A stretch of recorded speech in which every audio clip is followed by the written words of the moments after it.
Hello, everybody. Welcome to episode 5 of Hands Across the Water. I am one of your 3 intergenerational co-hosts, Kyle Hand. I am joined by my dear friends and world-famous YouTubers, Beely Tone. Tony, how are you? Hiya. I'm really good, thank you, Carl. All right, good. Very good.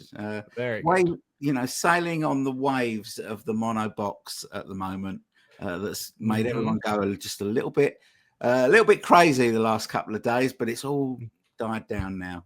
I love crazy, especially when it's about 2025 Beatlemania. Yeah. And somebody that's also gotten a bite of Beatlemania, co-host of Two Legs, Andy Nichols. How are you? Hey, Kyle. Hey, Tony. How you guys doing? Good to be back here for another episode. Hi, Andy. All right. So right now, this is kind of a double show about Beatles releases. First, we're going to talk a little bit more about the mono box sets because who can get enough of that? And then we are going to do the Lord's work, the Hear Me Lord's work. We are going to fix Let It Roll. You've probably heard that Let It Roll is being reissued on vinyl. So instead of a plastic CD, you're getting a vinyl 12-inch CD. Thank you, George Harrison Camp. But some people love it, some people hate it. We love it critically. Is that fair to say? Yeah. And so in this episode, we're going to say, what would a 1920 song career encompassing compilation of George's music look like? Solo music. Anyway, so a couple of quick show notes before we get started. First of all, if you're watching this, do you love the show? Do you like the show? Do you want to hear more of the show? Subscribe to make sure that you stay in the know about when we go live, when we have other shows, breaking news like the Mono's box set. We released a video of that the very same day. Otherwise, also, if you are watching this and you have a friend that will like the show, but they only listen to podcasts on Spotify, we are on Spotify. So check out that link down below.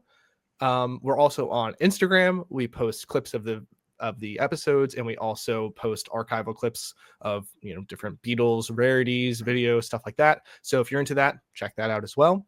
And lastly, every month we do a special live show where we have the distinct pleasure of interacting with you, the audience, in a live format because we always respond to all your comments. But in our live show, we get to talk with you in the moment. Now, if you can't make the live show, which is totally understandable, we also have an email address where you can send your questions to our mailbag, where we will open the live show with answering your questions. So all of those things that I just mentioned, Spotify, Instagram, email address, down below in the description. Did I miss anything, boys? You nailed it. And congrats on 7,000 followers on Instagram, because you said we, but it's really just it's all the hand on the hand on the run. It's all the hand on the run. But thank you. But yes, the Instagram account is a totally unique way to see the content and the comments. We were just talking before we went on the air to reply to the mono box set on our own channels, but the comments on Instagram, if Tony and I can't keep up on YouTube, I don't even know how you could keep up on Instagram with replying to comments, Kyle, because the activity is just fast and furious. It's Me and Andy can spell Instagram, but that's about as far as it goes. You're like, what's my password again? No. Yeah. It's really a great way. I've learned so many interesting stories from fans that we don't often interact with in the YouTube space. I don't remember if I've mentioned this in an episode before, but one of our commenters said that they discovered the Beatles just by scrolling through Disney Plus. They saw the Get Back documentary, watched all 8 or 9 hours of it, and just became obsessed. And he's like, I've left no stone unturned since. Like, can you imagine? Like, that's how you get into the Beatles with anyway. So that's getting into the Beatles 21st century style, isn't it? The convenience of it. Oh, okay, I'm going to watch a 9-hour documentary, and now I'm all in. You can just at your fingertips, as we talk about a lot on this show. Yeah, like he probably was a Disney Plus subscriber to watch like Star Wars or something, and you're just like, okay, I've seen all Star Wars. Now I'm just like scrolling through, like, oh yeah, the Beatles. I've heard of these guys. Like, what's this about? And then Paul writes Get Back before your eyes, and you're all in. Yeah. Okay. Anyway, so more on that in future discussions. So mono box set.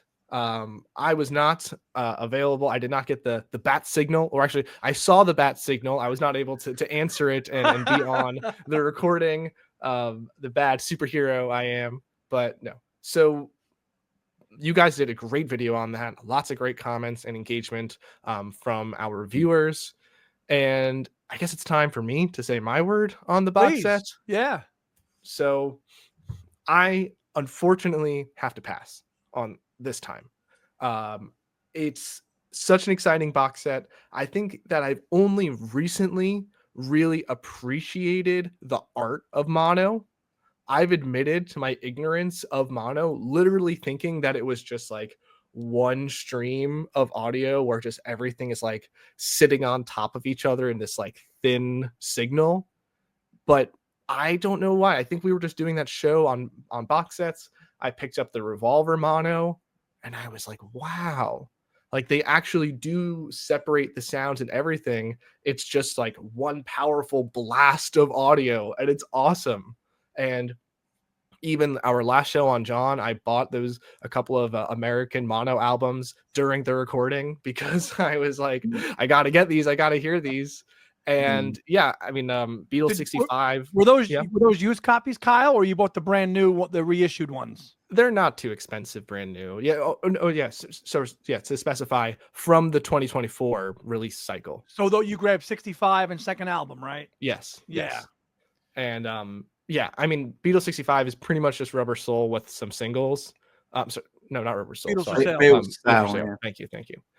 It's pretty much Beatles for Sale with some singles, and I mean, it just rocks. I don't know how else to explain. So I don't have anything against mono. I don't have anything against this release. What I'll say that I don't know if other people in our space have commented on this. I'm more interested in this from kind of like a one level up perspective.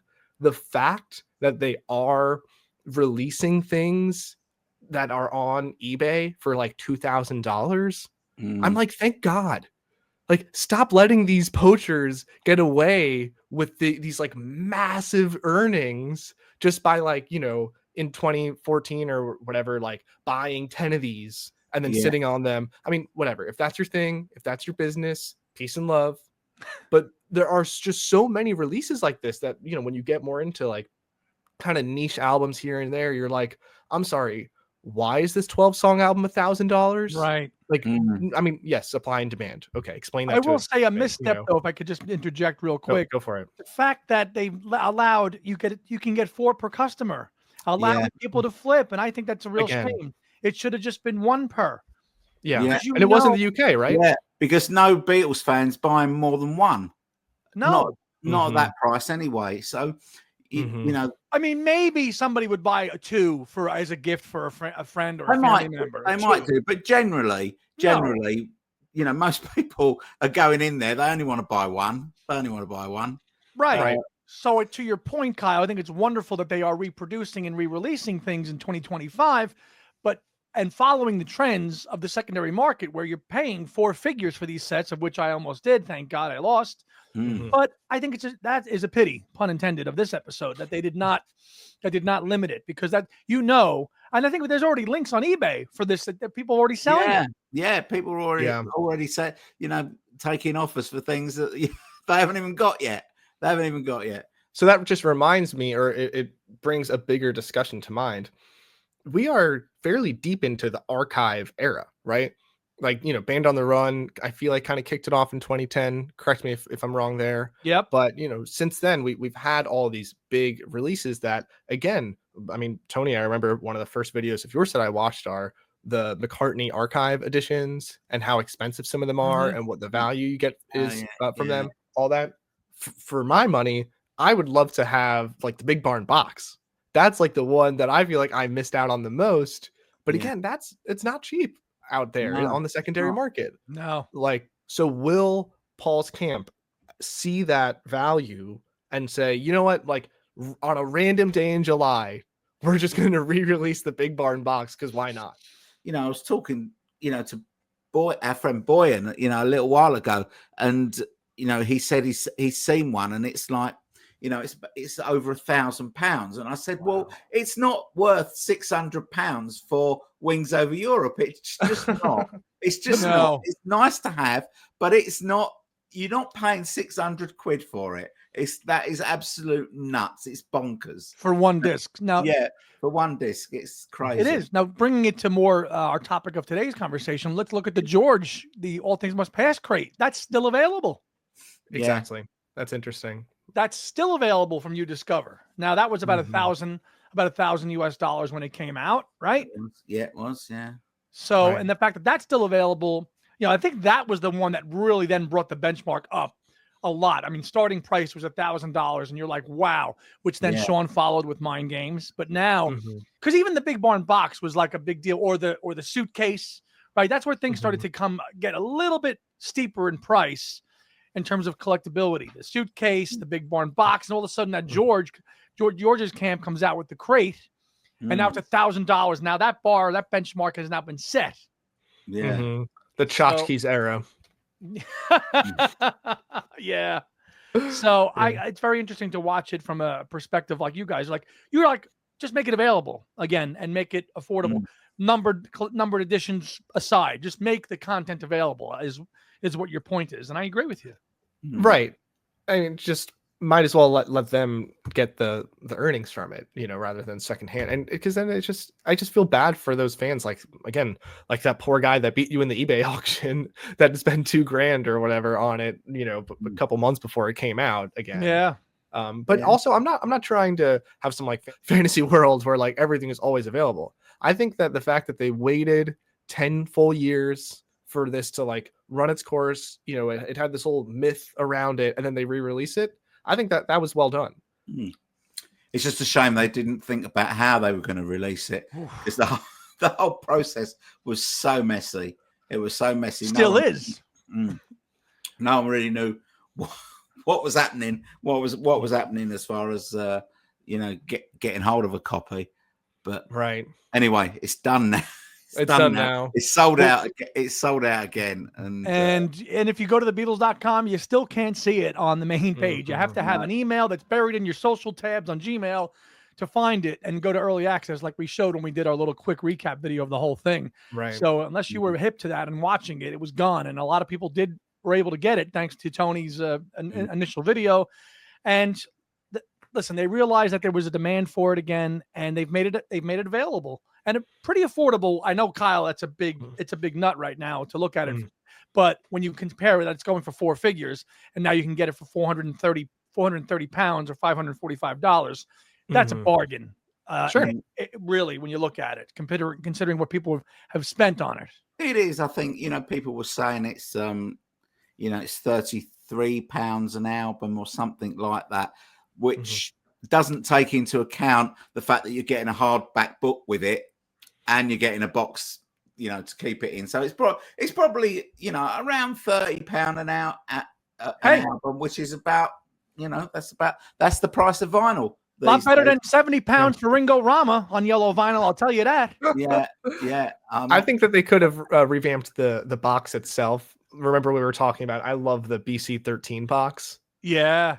I don't know. I mean, did they feel like they had to made it a little more classier, right?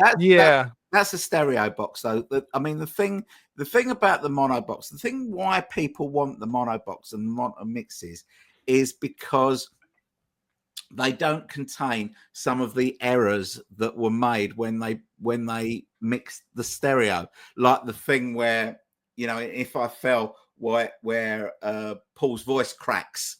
Yeah.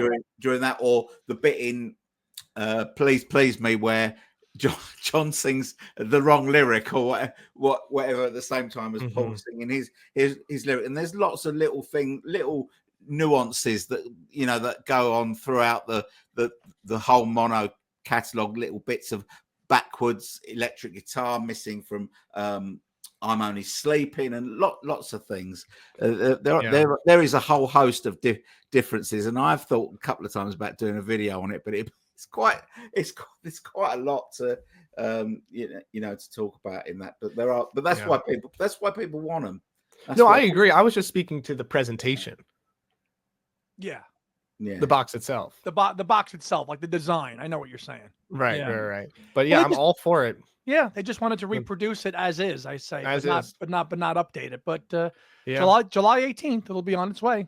Yeah, and even if I had my way and they beautified that box a little bit, people would be shitting themselves. They would be so upset. They're like, "This isn't what we wanted," you know. Exactly, the Just purists out there.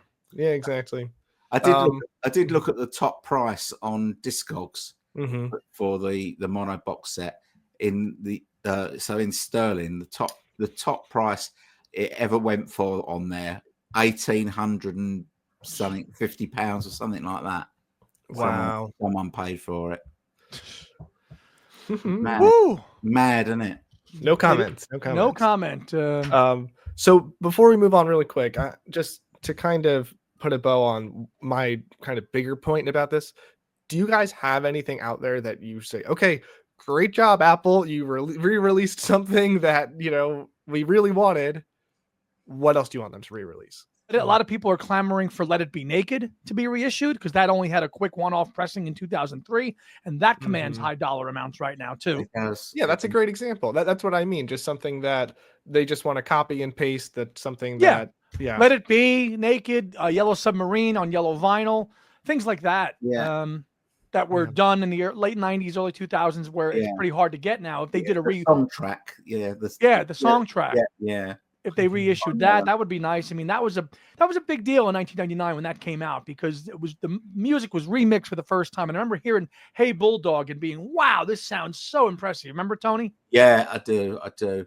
And when I listen to it now, it sounds really bright to me. The mix on that Peter Corbin did, yes, compared with what Giles is doing. But I mean, at the time, it was mind blowing, wasn't it? It was mind blowing. It sounded so good. Sounded so good. A few people on my channel said about the monos, I wish they'd released them as coloured vinyl like the Stones did. And I said I'm really glad they didn't because I would have had to buy it again. I think you would. I think a great project that Apple could revisit, and we talked about it on the Best Box Set show, is maybe kind of redoing a whole EP campaign again, release of vinyl. I would love that. I would love that too. Put the EP box out, as to Kyle's point, in that classy design with the box and the flip style, and do that on vinyl and CD again. Yeah, and make it that way. I think that would do a lot. I think people would really love that. Yeah, I keep looking for the EP box on eBay and Discogs at a decent price, but I haven't really come across one. But they're still pretty expensive. Yeah, I got lucky with that about a decade ago on Amazon, and I just got it for I think probably about $120, something like that. Wow. On Amazon, just like you got, I think just like you got the mono box set, just on a whim, you just got it. Yeah. Sometimes these releases happen and then they're just gone. So there's definitely product to be re-released, to Kyle's point, that would be appreciated, that it's been long out of print. That would be nice to have again for a guy like Kyle who's 26 saying, "Give it to me, I'll take it." Yeah, exactly. Preferably after my wedding, but you know. Yes. Okay. So how about we move on to Let It Roll? Let's do it, baby. Okay. So the news was announced recently.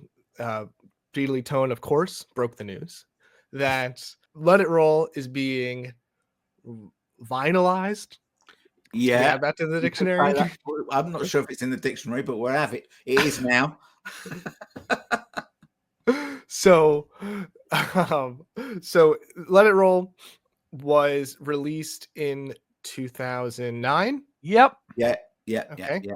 So it was released in 2009, and it was just on CD, and it was supposed to be this career-encompassing compilation of George's songs. I will get to this later. I'm very excited to talk about this. It's dubbed Songs by George Harrison. Right. Whether or not that is entirely true, stay tuned. You probably already know it's not. Anyway.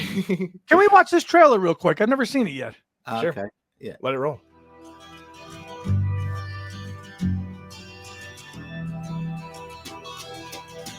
Let It Roll, songs by George Harrison. 19 tracks across 2 LPs, picture of his face, including My Sweet Lord. Oh, I know that one. Got My Mind Set on You. Give Me Love, Give Me Peace on Earth. Let it roll across the floor. Something and live recordings of Something, While My Guitar Gently Weeps, and Here Comes the Sun. Oh yeah, it's the Beatle guy. Oh yeah. Well, we're gonna get to that. And if you liked the CD, you're gonna like this big, this big CD. Oh boy. Okay, so Thank you. we love George, middle name Harrison. Hopefully, it goes without saying.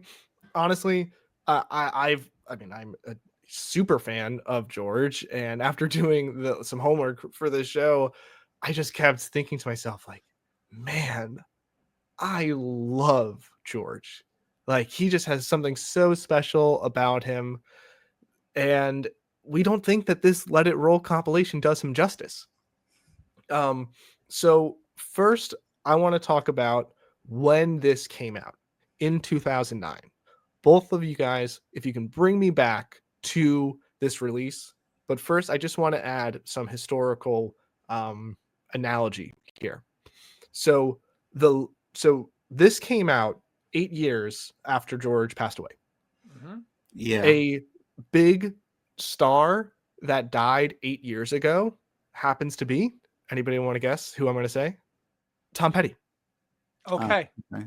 Right? So Yeah. if today we received a compilation of Tom Petty, like, I don't know, I just want to put us in that frame of mind of, like, it feels like Tom Petty died like a long time ago, you know, like what, and now a compilation comes out.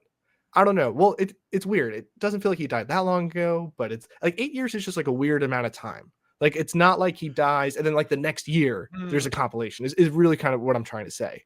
So people have kind of mourned, people have kind of moved on, and then boom, compilation. Yeah. What is happening in your life? I do remember being pretty puzzled by the timing of it, to your question, Kyle. Like, why 8 years all of a sudden we get a career spanning thing? You thought it would have been more appropriate, say, in 2003 or 4. But let's not forget that when George passes in November of 2001, it was sad. Coverage was everywhere. I shared some video with you guys. I'm not sure if you took a look at it, but then a year later, you've got the Concert for George, which is this monumental, historic, legendary, loving tribute to the man. Paul's including something in his set at that point. So the George is very much in the consciousness of the Beatles world because he's just recently passed. So time marches on and really nothing comes out. I think in 2005, we got a reissue of the Concert for Bangladesh on CD and DVD, which was nice. In 2006, we got the first reissue of Living in the Material World on a kind of a 2 CD, one CD, one DVD box, small box. So these little things started just dropping past through these 8 years. That was in 2006. There was these things happening in that 8 years leading up to 2009. So when it did drop, it was kind of like, oh, okay. Like, during this time, you had the reissue of 2 Harris George boxes too. Yeah, you had the Apple Years box set.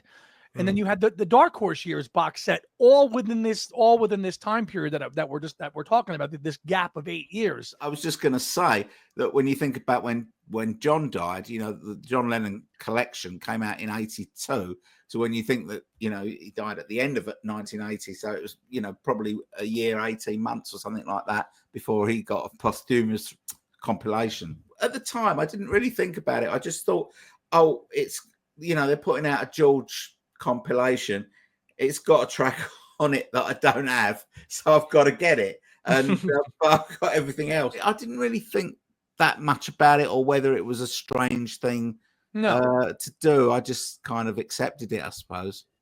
Kind of. And no, let's not also, after George's death, we've got Brainwash too in the following year. So Brainwash, the Concert for George, the box sets, the re-releases staggered across these 8 years. So George's post-death is pretty promoted. And I guess by 2009, Tony and I both had that kind of same feeling. Okay, we both don't have I Don't Want to Do It. We've got to grab this CD, which is exactly pretty much why we grabbed it, right? Yeah, right. That's so interesting. Yeah, that's kind of why we got it. I will say that presentation was more of a selling point than the actual contents on it. It was, for the first time, a nice, really put together booklet of photographs and a nice essay, all in there that the 2 prior George compilations did not really have. No. The Best of George Harrison and the Best of Dark Horse. So from a presentation standpoint, I think Kyle's big on presentation. Yeah, there it is, Tony. Yeah. It had a classy design to kind of give you this career spanning look, but it doesn't really fulfill. It doesn't check the boxes of a career spanning compilation. Again, when you're putting 3 Beatles songs on there, why? Yeah. You don't need to put Beatles songs on a solo George Harrison career spanning compilation. And that's a big thing. In their defense, you could say this is not like the best of George Harrison from 1976, where they're literally putting Beatles songs on a George Harrison solo album. This is George solo versions of those songs, if you can call them solo versions, because obviously big cast of musicians for those songs. But you know what I mean. It's not Paul, John, and Ringo was actually. Yeah, Ringo was. Yeah, Ringo was there. So it's not Paul and John. So it's not the Beatles as such, but he's performing, Beatles songs. I don't think that the problem with compilations is that there's no such thing as the perfect compilation. So I can tell you what I would put, on this. Carl, you would say a completely different song list, and so would you, Andy. And that's how compilations go. They can't mean, all things to all people. They just can't. Because everyone would say, well, that shouldn't be on it. This should be on it. My beef with, I didn't really have any beef with this when it came out. The beef that this is it's a decent compilation. It's got no tracks on it from 33 1/3, which is one of my favorite albums. It's got no tracks on it from Extra Texture, which is one of my least favorite George Harrison album. But someone else would put tracks on it from Extra Texture. They would. They would. Dark Horse and Gone Troppo too. The thing that got me about the announcement of this release is it's just so lazy. It's just so lazy. It's just putting out this. It's a copy and paste job. They're just putting this out on vinyl. They're not doing anything different to it. For a start, they'll the All Things Must Pass songs and Living in the Material World song will be going back to the original mix, not the remixed version. So that's really irritating. It'll be just this on a slab of vinyl. So when we said, oh well, let's let it roll. My envision of that would be to have a pure McCartney-esque box where you've got 4 LPs, you've got 50 songs. You could do a real career retrospective of it, but we're not going to do that in this video because it would take too long. So I think what we're going to talk about is which songs on this we would keep and which ones we would add to it for the ones we're kicking out. So just to put a pin in what we were saying, part of the reason I really enjoy doing the show with you both is that historical context you were able to provide, that it's not that just suddenly 2009 has dropped out of the sky. No. This was the tale of nearly a decade of posthumous George Harrison releases. And I would love, maybe if there's any interest in it from the commenters, to do kind of like a tier list of posthumous George releases, because there's a lot of good ones. I mean, gosh, Brainwashed, Concert for George, and then 2 years later, Living in the Material World documentary by Scorsese. Didn't even talk about that, which came out in 2011, right? Right, yeah. And then you have Early Takes. Right. So a lot of stuff, Kyle. You're actually spot on, man. So this is kind of sinks to the bottom of compared to all of those things. It does. As I said before, it's a nice looking presentation and package, but a little light on substance and quantity. Yeah. I like the fact that they included some Brainwash tracks, but if you're going to do a career spanning compilation, in my opinion, you've got to include material from all the albums, even if they're Duff albums. Just like Pure McCartney, Kyle's favorite compilation of all time. You have to include stuff from Dark Horse and Extra Texture, because that's George's catalog for good or nil. And there were varying degrees of success with some singles off that album. Dark Horse with You on Extra Texture. Yeah. I think that they have to be included. Yeah. Well, I think, if you're doing a compilation on the scale of Pure McCartney, then you've got the leeway to do that. If you're cutting it down to 20 tracks like this is, or 19 to be precise, you probably can't, because it'll bring down the quality a little bit if you put too much on from Extra Texture or Gontrop or whatever your least favorite George album happens to be. I think that waters down the strength of the album. But like I say, one man's meat is another one's cheese. Or do you know what I mean? Yeah, you're right. I think it's great. You two might think is absolute rubbish, and vice versa. So that's music. It's subjective, and that's why you can never find a perfect compilation album that suits everybody. You can't. I will think that this is a universal accepted truth, though, that any George compilation that's going to be career spanning, listen, the meat and potatoes of that compilation is going to include at least 4 or 5 tracks from All Things Must Pass, if not more. 4, 5, 6. You just can't get around that. You're not going to, any compilation is going to have the weight of it is going to be behind that triple album, really a double album, because we don't really care about the Apple Jam as much. So you want to put, thanks for the pepperoni on there, go ahead. I don't think any of the 3 of us would. No. Well, if we did a pure McCartney style thing, I wouldn't mind putting a whole side, maybe not a whole album, but a whole side of some instrumentals, because you have, this one has the Marwa Blues. You can include that in there. He's got a couple instrumentals, right? He does, and it is subjective, and no matter which way you slice it, it's a pity that that has not been done yet. 20 some odd years later, after George's passing, we don't have a career spanning, true bona fide solo compilation. And I think to our hand on the run, he's like, compilations again? Like, he's like, just give me a playlist. But in the absence of when these things came out, that's a big void that we as second, third generation Beatle fans are like, where is this? Where's the 3 CD set that is all of George's solo material housed in one nice box? Yes. Doesn't exist. Yes. And we're going to do that. We're 100% going to do that for a future show. But for this one, for fixing Let It Roll, we're going to talk about what was it really trying to achieve in this, tale of releases after George's death, and how can we fix it? First, Tony, let's hear from you. Okay, so my approach to this is not. It is almost exactly opposite to yours, Carl. So I'm not going for greatest hits. In fact, some of his greatest hits I would leave off of this. So I'm coming at this from, these are what I consider to be the best George Harrison songs that from his solo career. So it's not a career retrospective. There's not something from every album, but there's a few albums covered here.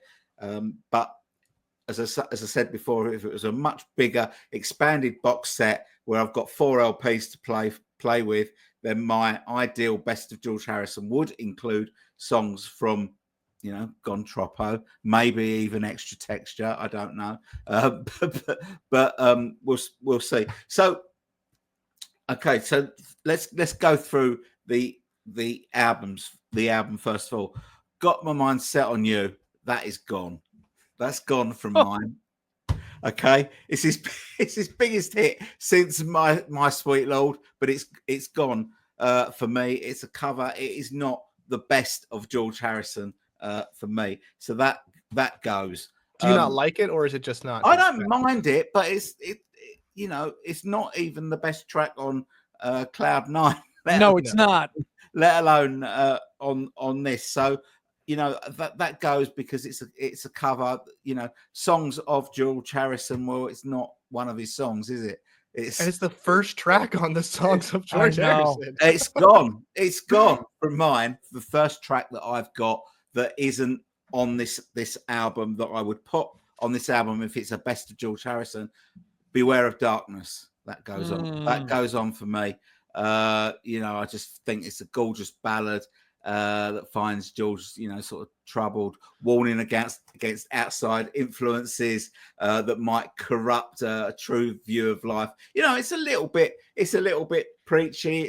But it just oozes class for me in terms of the melody, and it's one of the most complex Harrison melodies that he ever wrote. And I just think lyrically it's very eloquent. So that comes in. Okay. Ballad of Sir Frankie Crisp, that stays. Ooh. That stays. My Sweet Lord, get out. Binning it. Wow. I'm binning it. And not because, well, I don't think it would. I don't think it's, well, it's not in my top 19 George Harrison songs. But I think I'm just a little bit My Sweet Lorded out. I think I've just heard it so many times that I'm quite happy to let it go. So that goes. Then the next one that I've got that's not on here, It's What You Value from 33 and a Third. I've gone for. Just love this song. It's it's quite a beefy song, and it's quite funky as well. I like the idea. Apparently, the song is about George giving Jim Keltner a Mercedes 450 instead of payment for playing on the 1974 US and Canadian tour. That's how he wanted to be paid, and so that's kind of what it's about. Some people value cars, some people value cash, that sort of thing. And I love how the piano and the bass and the drums give it that funky feel.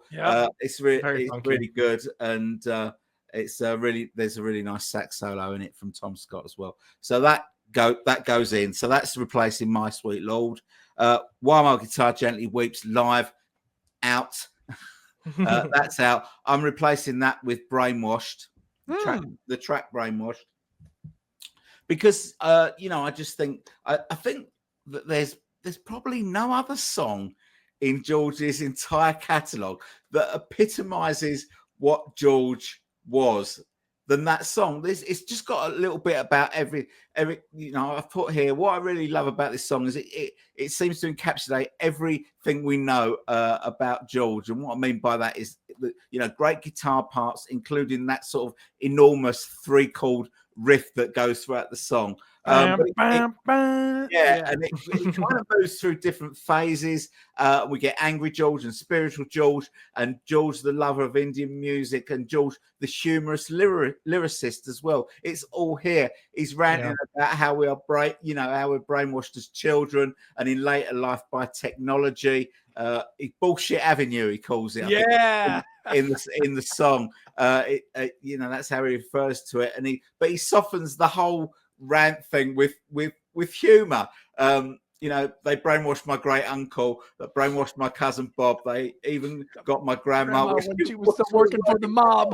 And it's great, and nothing epitomizes the extremes of George Harrison than that little section in this song where you've got a tabla playing over a ukulele. Which should never ever work, but somehow it does. It works. So I love the song Brainwashed, and I want to include it here because it just includes all these lovely bits of George. I think it's all of him in one song. Yeah. Good choice, man. Yeah, brilliant. All Things Must Pass obviously stays. Probably the best song he ever wrote. I think. Any Road. I love Any Road. I love that. Like if you don't know where you're going, any road will take you there. But it hasn't made the cut for me. It hasn't made the cut. I do love it. So Any Road has gone. I'm sticking in Cloud 9. The title track. Really lovely sort of bluesy opener from Cloud 9. Great guitar interplay between George Harrison and Eric Clapton. Released as a single in the US, got to number 9. Of course it did. Of course it got to number 9. I think it's the standout track from the album, and it doesn't sound a bit like ELO. So that goes. No. So that goes in.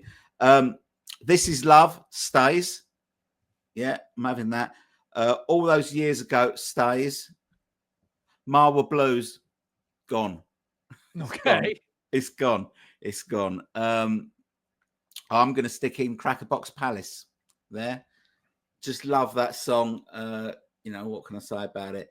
I think we kind of all know the story. Crackerbox Palace was the name of the house that Lord Buckley, comedian that George really admired, lived in, and he kind of adopted it maybe for Friar Park, I don't know, but I just like how it bounces. It just bounces along, and if you're not truly invested by the time you've heard, I was so young when I was born, then you're never going to be invested in the song, I don't think. But I just really love it. Great video for that as well. So that is what's going in there. What is life stays.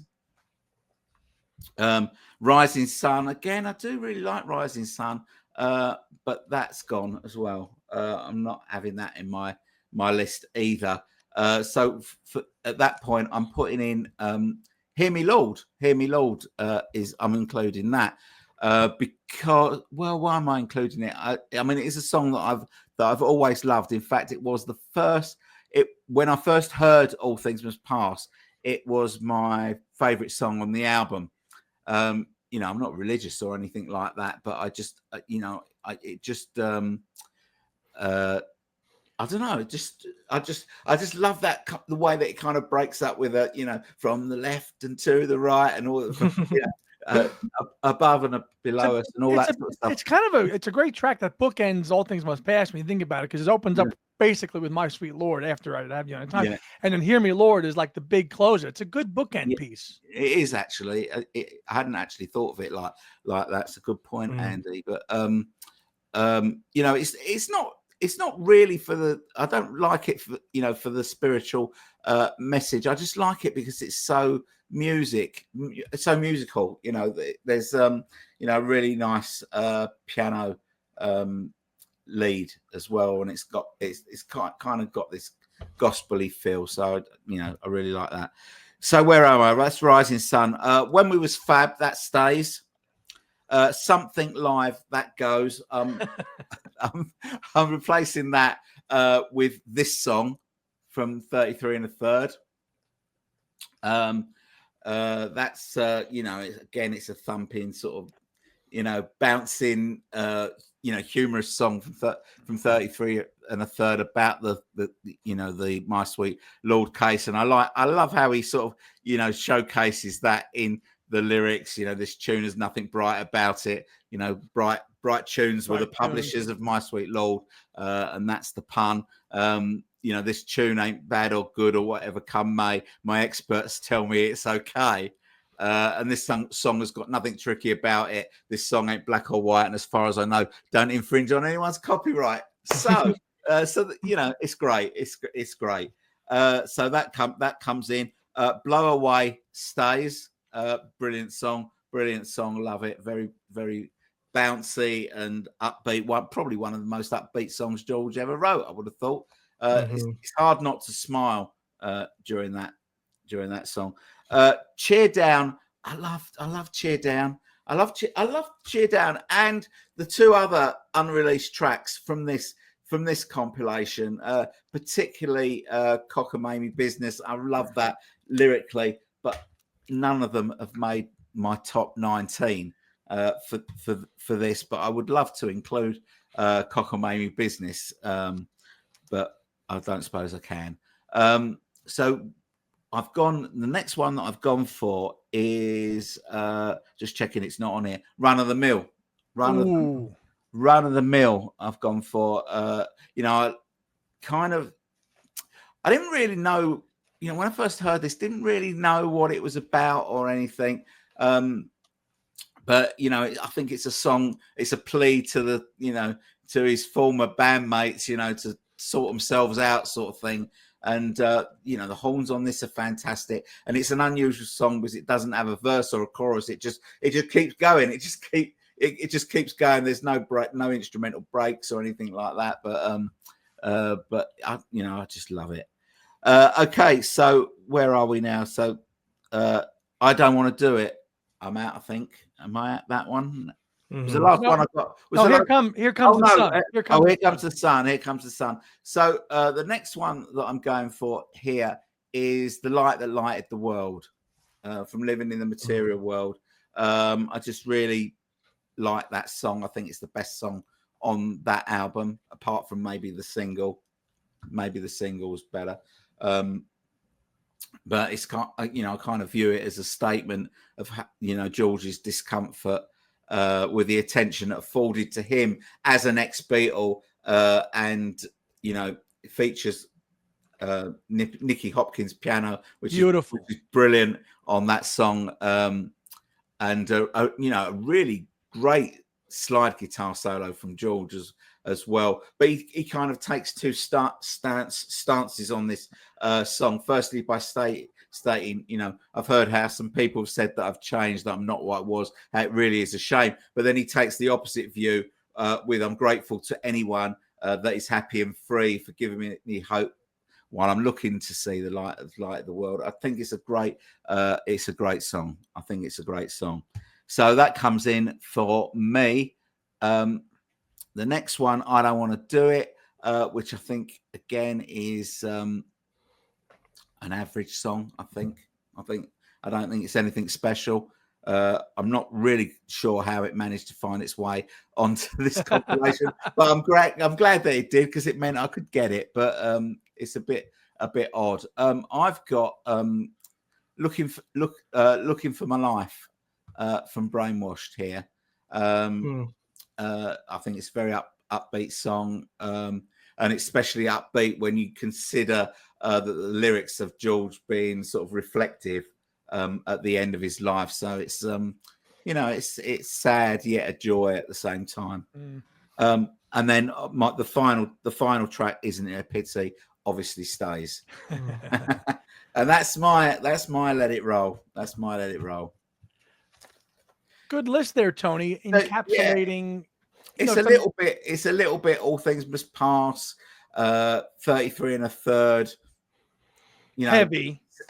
Heavy. And like I say, if I was doing a 4 LP version, then those would be, spread out more throughout, and I'd be able to include, some other stuff from maybe Living in the Material World. Actually, can I make a change? I'm going to make a change. I'm going to take out, just ignore the looking at my life thing.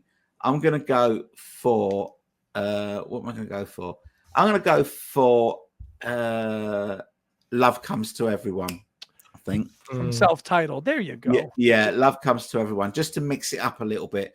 I think this kind of finds George in his happy place, opening song to the album, so it kind of sets the mood for the rest of the album, as an opening song should do. And I think this was a good time for George. Confidence had returned after the relative success of 33 1/3. Yeah. After a couple of albums that had been reviewed badly, Eric Clapton plays the lead riff on this, and Stevie Winwood plays the Moog solo, I think, on that. And I just think it's a very fluid track with a joyous message, really. And so I'd stick that one on there as well. That's one of George's most optimistic songs, and period. He was in a happy place on that record. Yeah, he was. Brilliant choices, Tony. And I give you a lot of credit for elbowing the hits. Because anybody that's putting together a George compilation is going to be so inclined to have those hits on there. And you were like, nah, I don't need those. Yeah. I just thought with My Sweet Lord, I was just a bit, I've just heard it so many times, I don't need to hear it again, sort of thing. and got my mind set on You. It's a cover, but I'm keeping All Those Years Ago, and I'm keeping when we was Fab, and I'm keeping, Give Me Love, Give Me Peace on Earth. Oh yeah. And of course, the Hand on the Run will have the playlists for all three of our what we think Let It Roll should be available on our links. Am I right there, Mr. Hand? Yeah, of course. I'm personally very excited to listen to that. Andy, how many did you match up with Tony for? Not sure actually. Most. A couple of them we differ on, and if we're using Let It Roll as the groundwork, I'm just going to do the same thing Tony did and just go track by track and say, look, keeping this, spinning this, and replacing it with this. So we did it before. I think I've got 13. There's 19 tracks on this CD. I would keep 13 of them. Okay. If we're going to go right from the top, Got My Mind Set on You, I'm keeping it. Because it was a hit. I probably wouldn't have had, if I was going to resequence it, I wouldn't have it lead off the album. I'll tell you that, because it's just to lead off with a really cheesy 80s production sounding to open up a George compilation. Maybe not the best choice. Yeah, and it's an odd one, isn't it? Because it closes Cloud 9, but it opens this. But it opens this. So I keep it, but I wouldn't have it. I wouldn't have it in here. I'm keeping that. I'm keeping Give Me Love.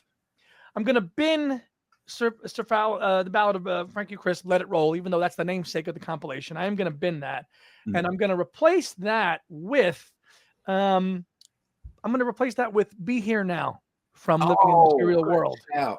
Good shout. Because I think that track has gained a lot of traction, obviously, in light of the remix and the reissue. Yeah. And a lot of people enjoy it now for more than what it was. I mean, you've got the Becky at the Record Store Day exclusive. So I think that is a track that really encapsulates a lot of who George is as well. There's a lot of these tracks that Tony picked out and Kyle has picked out individually. I think Be Here Now is a great representation of who George should be. So I would put that there. I'm keeping My Sweet Lord. I'm binning While My Guitar Gently Weeps. I'm very firmly much in the camp of no Beatles songs on a George release at all. None. Me too. Right? There should be no. This is his solo career. Let's hear the solo songs. While My Guitar, absolutely brilliant song. My favorite song on my favorite album. Right. It's absolutely brilliant. But this is this is George Harrison. Yeah. Okay. And it's a Beatles song. And sure, he's performed it live brilliantly on Bangladesh and Japan, but it's not George Harrison's solo artist. So that's out. And in its place, I'm going to slide in this song, as Tony so eloquently described, for its lyrical and comedic genius that it is, because he could just say, look, you've sued me and now I'm just going to write a song about it, and you don't even realize it. So that really, the comedic, humorous, spiritual side of George is all represented in all of our picks. But this song has got to be in there. So that's going to replace Weeps. All Things Must Pass, of course, stays. Any Road stays. This Is Love stays for me. I think that's a wonderful pop masterpiece that really finds George in that excited, almost like I kind of equate it to that what Tony was just saying, Love Comes to Everyone vibe of self-titled. It's kind of a continuation of that song in an 80s way, which I love. Great video too. Yeah, guys, do you think that I absolutely agree with everything you said there, but do you think that song, This Is Love, and other songs on Cloud 9, where I always feel that George kind of rediscovers his commercial, sensibilities on that album? And would you credit Jeff Lynne, working with Jeff Lynne, for that? Do you think that happened because of Jeff? Yeah, me too. 100%. I think. What do you reckon, Carl? Do you think as well? Yeah, I think especially when you consider the albums that immediately preceded that he didn't have that same touch for a solid decade. Yeah. No, he touched upon a thing there with Jeff there, and in the 80s, ELO had gone to bed. They had done Balance of Power, which was not a really good album. And Jeff now kind of just channeled all of his energy into helping George revive his career and helping Petty and helping Roy Orbison, which became the genesis of the Wilburys. So this period, to your point, Tony, of George rediscovering his commerciality and his pop artisting, it's here. It's evident. And a song like This Is Love is commercial and a great hit single. And it has the 80s sound effect to it. But the fact that it's included officially on the Let It Roll comp, obviously the estate feels the same way about that song too. Yeah. So it's a great song. Yeah. Absolutely is. All Those Years Ago, keeping for obvious reasons. Marwar Blues, I'm going to bin, although I love it, but I'm going to bin it. And in its place, I'm going to put something else from 33 1/3, as Tony mentioned, Crackerbox Palace. How do you not put Crackerbox Palace on any George compilation? No. It has to be on it. Absolutely, unequivocally, Crackerbox Palace is more of the this song. George. How did they leave that off of this? How do you leave Crackerbox Palace off of this? I don't know how Marble Blues gets on there and this doesn't. And Crackerbox Palace does not get on there. I don't want to. I don't want to do it. Place. Now, I don't want to do it. It's a great little. If you wanted to put that on as hidden track or or whatever, but you're gonna sacrifice to this song and Crackerbox Palace, which were two relatively successful singles. They didn't light the world on fire, but they were singles. George promoted them. Kyle had a great reel of George performing this song, which he posted on Instagram with the perm and everything. So this is just kind of forgotten, and we're getting I Don't Want to Do It on there instead, or Marwa Blues. Big miss. So those two songs from 33 and the Third absolutely have to be on there for me. Keeping What Is Life, of course, from All Things Must Pass. So iconically used by Martin Scorsese in Goodfellas. It's in that film. Rising Sun. I'm gonna keep Rising Sun because I think it's a great spiritual song. He's talking to Danny. He's talking about himself. I'm gonna keep that. I'm gonna keep When We Was Fab for the nostalgic Beatles reasons. Something, obviously, is getting elbowed out, and in its place of Something, I'm going to go with Someplace Else from Cloud 9. Yeah, nice song. Which is a great album cut that's deep. That, again, is a beautiful ballad. One of George's best guitar playing. And for my opinion, the slide on that is absolutely beautiful. I'm going to keep Blow Away from Self-Titled. I'm going to keep Cheer Down because I love Cheer Down as a non-album track. Eric Clapton's on it. Such a great, and Tony gave a great description of it, and he didn't include it, but I know it felt like he might have wanted to. He really all three of those tracks that were on the Best of Dark Horse. I love that one, Poor Little Girl and Cockamamie Biscuit. But all great. Cheer Down, I think it, to me, is the best of those, and great lyrics and great slide again on that track featuring Eric Clapton. Here Comes the Sun is out, obviously, and in place of that, I'm going to put very poignantly Stuck Inside a Cloud from Brainwashed. Yeah. Because I think that's George coming to terms with his life and never slept so little. I lost my will to eat. This is George talking about basically after the attempt on his life and coming to grips with the fact that he's no longer going to be with us soon. And I think that I can't even listen to that song without shedding a tear sometimes. Yeah. Because you can hear how sick he is in it. Stuck Inside a Cloud for me has got to be on a George compilation because he's talking about the end of his life. I had that on my short list and made notes about it as well. Obviously, I'm gonna elbow I Don't Want to Do It as well. Great track that it is. Oh, here's a fun one that I'm gonna put in place of that. Bit of a dark horse. No, not that song. I'm going to put the opener of the Dark Horse album, Harry's on Tour Express. Oh, right, okay. The instrumental with the great Tom Scott solos on it. I love that an instrumental track opens up a George Harrison album. And I will leave, isn't it a pity, to close out Let It Roll on my compilation. So that would be my compilation. Good picks. I love the fact that you've picked Harry's on Tour. That's great. That's great. Yeah, why not? So, yeah, no, it's great. It's great. And I because there's only 19 tracks, I didn't have room for anything off Dark Horse, but on my short list for my 4 album retrospective, I've got So Sad, Simply Shady, and Far East Man getting in for sure. Right. No, how could you do that? So there's our list. So what now there, Master Playlist Maker? Great list, Andy. So for mine, again, I went to 2 extremes here.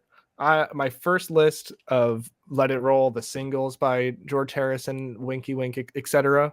That one is kind of like keeping it as intact as possible, but just trying to make it a little bit more true to form of like what I thought they were actually going for, the actual hits.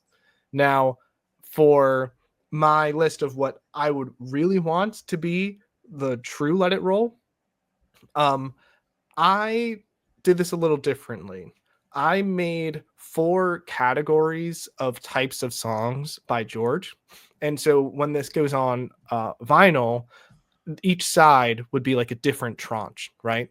Okay. Because what I love about all the Beatles, even Ringo, is their versatility, right? That the reason that we kind of can pour over these guys and just dive so deep into their music is that they just never stick to one note, right?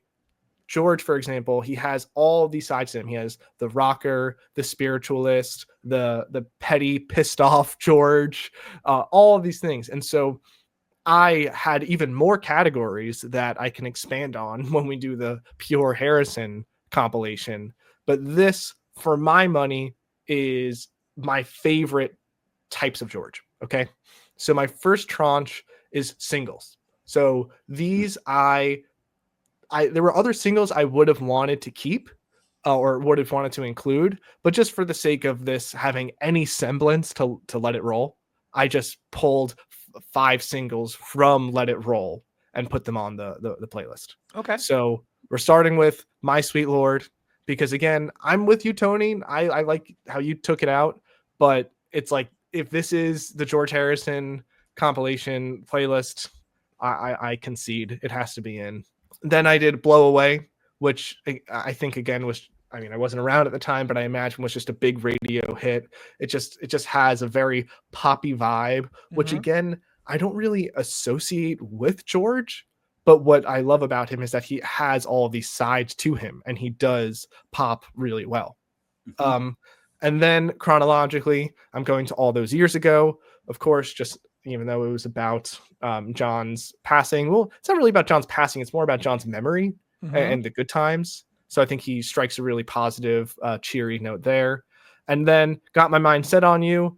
I almost just like that song, like ironically, which, you know, I don't mean to like put anybody down or say it's not good on its own merits. It's just so drenched in the 80s style that I don't know. I just kind of like it with a wink. But no, I do genuinely like the song, and it was just such a hit, such a, you know, a resurgence of George in the 80s. So I have to include that. And then Any Road. When I posted that song on Instagram, that one got so many comments saying how much everybody enjoys that song. And it was George's last single from his last album, even if it was, you know, posthumous.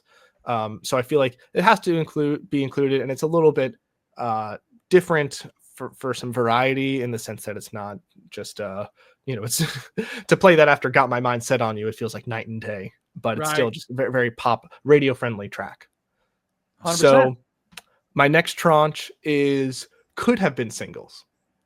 So these are songs that I'm trying to kind of make a smooth progression. I don't want to go straight from like singles to super deep cuts. So these are ones that I feel like people do appreciate. People know George for these songs, but they're not singles. So number 1, Stuck Inside a Cloud. Okay. Probably one of my favorite George songs of all time. Andy already spoke about it. Now, this one quite literally could have been a single, Don't Let Me Wait Too Long. Yeah. So again, just very, very bright, very cheery for living in the material world that can be kind of a dirgy, slow, meditative. Let's say meditative instead of dirgy. Don't Let Me Wait Too Long is almost an outlier there of how poppy it is. The single that wasn't. I wonder if George would have preferred this next song be a single, Awaiting on You All. It has that kind of like roaring, poppy, like upbeat feel to it, but it also just has these just like I don't know, cutting lyrics of, you know, the Pope owns 51% of General Motors. Like, how happy would George have been if he had his way and that line was playing on the radio instead of My Sweet Lord? Right. So another one, this one kind of with a bit of a wink to it. Could this have been a single? Far East Man. I love this track from Dark Horse. Dark Horse was one of the first albums by George that I got really into. It was All Things Must Pass and then Dark Horse for me. So I just think that this one is just so fun. Again, wouldn't really argue that it's on the same level as Don't Let Me Wait Too Long, but just trying to keep the energy up for this first side. And I think it's one that people can give another look to all these years later, and that it's not, you know, just this trash album. Like in every single solo album for all the Beatles, there's at least something worthwhile there. And then of course, just to give some more love to some of the underappreciated albums, Baby Don't Run Away. Man, I love Gon Troppo. I love all the different voices and the effects on you know, throughout this album, but this one is a great example. So deep. Now that's the first record. So we have singles, then the side 2 could have been singles. Now, this next album is going to be spiritual songs, that side of George.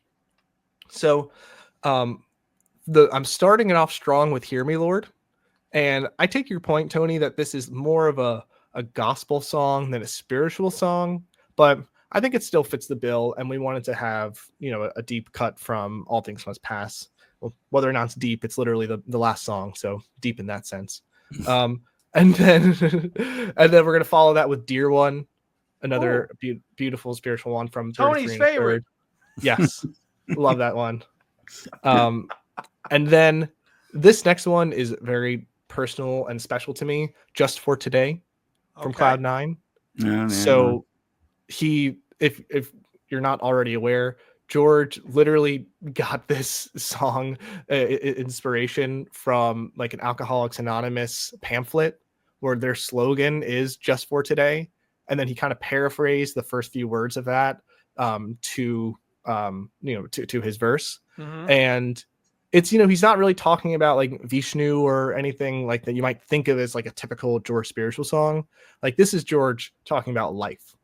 And it is very beautiful, very well done, and also very, very meditative. It has kind of the be here now feel to it. On an otherwise very heavy pop album too. Totally. So this one and another one that will come up are my favorite ones from Cloud9 for that reason. Now, again, you wouldn't really think of this maybe as a spiritual song. Maybe spiritual is not the right word, but just kind of big songs about life. Save the World. Oh, it's not necessarily spiritual of like connecting with your higher power, but it's, hey, like this, we're destroying the earth. Maybe we should do something about it. So I think it's spiritual in that sense. And again, just one maybe people aren't as familiar with unless you really know all of George's albums. So I'm trying to kind of make a good balance between the hits, but as we go further down, some, deeper cuts. Sure. So now, of course, we can't have a spiritual side of an album without Be Here Now. That one is gonna close out this side. Now, for my last side of George, we're gonna round it out with love songs, because again, what I just said about what I love about all the Beatles is that they have that biting rebel to them, but then they also have that sweet teddy bear inside. Mm-hmm. And George is just a super, sentimental, sensitive guy, and he expresses that super well in his songs. So Andy, of course, got to include Someplace Else. Oh yeah. My other favorite song on Cloud9, up there, maybe one of my favorite songs of all time, let alone just by George. I adore this song. Again, got a super great response on Instagram. So I think that this one, it was either this or Stuck Inside a Cloud that would have been in the could have been singles tranche, because this one resonates, to this day with tons of people. And then I think that what I love about the George Harrison album is this the 3-song just like 1, 2, 3 punch. Gosh, I think it's Dark Sweet Lady, Soft Touch, Your Love Is Forever. Yeah. So I'm including the third there, Your Love Is Forever, as another love song there. In the shake up for me as well. That's So then Never Get Over You, another great kind of regretful, mournful love song. Mm-hmm. And again, got to include something from another underappreciated album, Extra Texture. Can't stop thinking about you. Good pick. Yeah.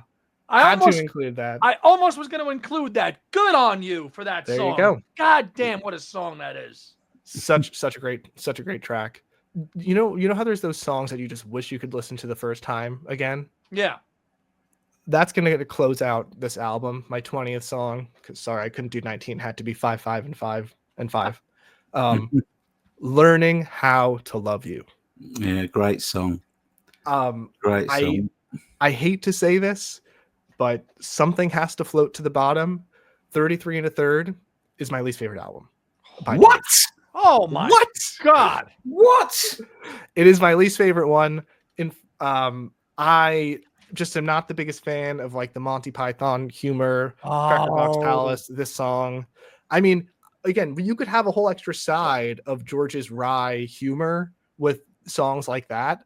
It just didn't make my 20-song album because that's just not why I love George. I appreciate that there's that side of him. I appreciate there's people who love that. I just can't get into a song that's like a joke. I mean, maybe I should loosen up a little bit, but where I am right now in my life hasn't resonated with me yet.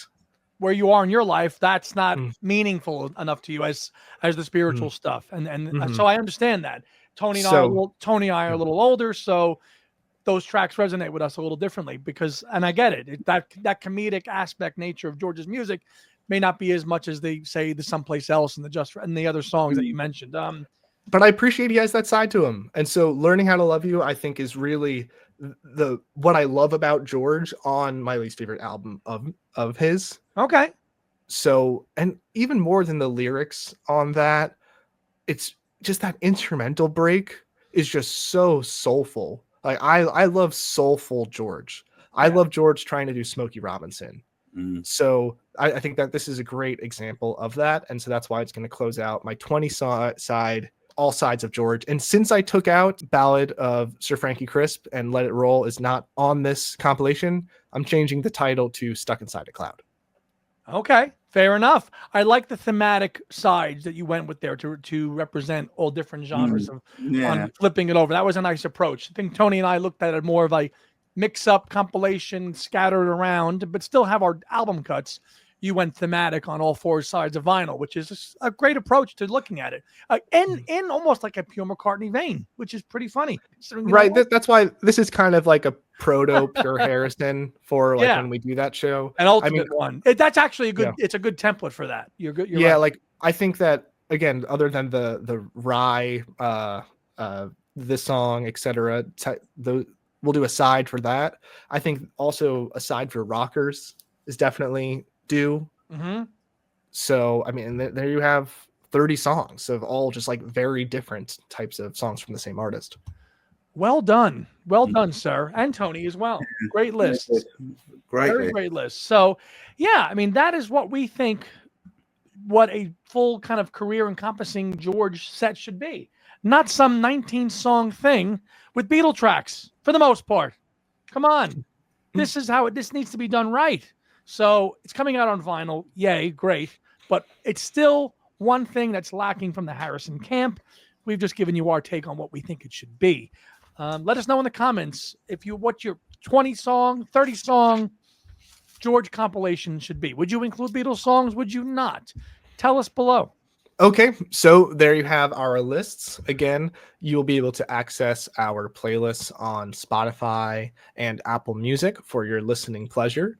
Let us know what you would put on your own Let It Roll compilation. Was there truly a typo? Was it supposed to be the singles by George Harrison? Did they know that Got My Mind Set on You is a cover? Has anybody told them that Got My Mind... Sorry. Let us know let us know your compilation. Give our albums a listen. I hope you like them. Let us know your thoughts. Again, we've been doing these playlists for months and months now, and I am always hearing new things when we pair these songs together. It's just these flavors that you wouldn't associate that they, I don't know, it just brings out new elements of the songs when they're not in their album spots like you're used to. So I encourage you to go listen to those. We've provided them in the description below. Of course, we'll respond to all your comments. Make sure to give us a follow on Instagram. Subscribe to us here so you stay in the know for future shows, and including our upcoming live show. Stay on the lookout for all of that. Tony, what are you up to on the world famous blockbuster smash hit YouTube channel, Beatley Tones Beatles channel? Well, I've got a couple of things in the pipeline for next week. I think I'm going to be doing a response on this Let It Be Naked fake out, as it's been called by our friend Joe. I'm going to do a response to that, I think. And I'm also going to be looking back at this beast. Oh, yeah. Because it came up on my Facebook the other day where it had just arrived in 2017 when it just arrived, and I post these pictures of what was in it on my Facebook, and I thought, and I've been listening to it all week actually. So I see tons of people are posting about it online. Yeah, like, is it just had an anniversary or something? It has. Well, it came out on May 26th, 2017. Yeah. So it's been sitting on my stereo for the last week too. Tony mentioned I busted it back out. I've had all 4 discs just sitting in the CD player. Rotate. It's fantastic. It really is a lovely revisit of the first box set that started it all. Yeah. So I'm just going to do a little overview of that review, maybe. Yeah. What about you, Andy? What's up for you?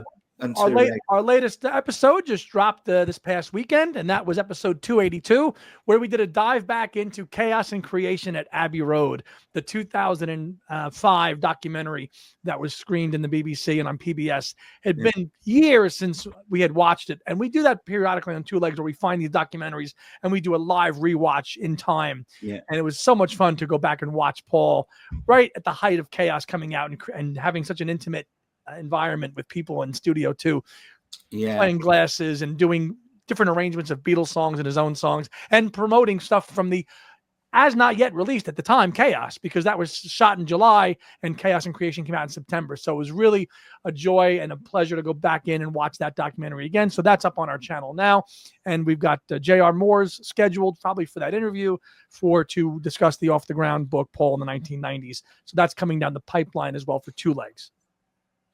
Fab.